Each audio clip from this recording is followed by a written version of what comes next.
په دې ډېر اواز ته وه ستا ته دا پټ پیسې ده څه کیسه ده مولوي صاحب چې شتې دا پولیس راغلي دي دلته ګرفتارۍ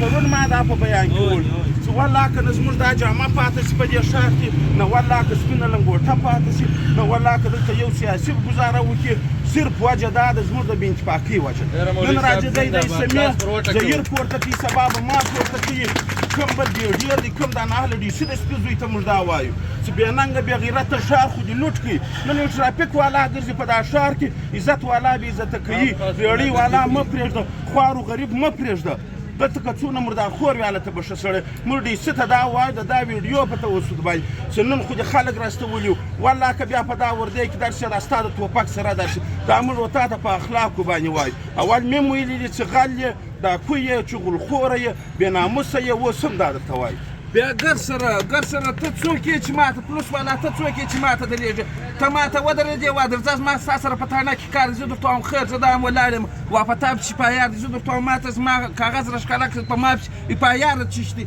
خالي پر ما د دې پایاره درواغو پایار یې کاټ کړی دي چې ما دا ولیدي چې وروره دا ظالم ریاست ظالمه فیصله کړې ده دا عوام دا غریب مخلوق دا بېروزګاره دي دې ته د روزګار ورایله چې نن پر ما بې پایار دي بیا زه ودته وایم بلکل درځه زه درته وایم ویا نه ځم وای بې عزته کوم دی ما بې عزته کوي دی څوک دی چې ما بې عزته کوي دا یوه خبره دوم بیا زه ودته وایم بلکل پایار په ما پسې دي زه ستا سره ځم راوړه زما کاغذ راکړه وایي کاغذ نشته بیا کاغذه درځه دا به نو په دا ښار کښې موږ خوښ ودرېږو دا خو سره به بیا موږ ځغلو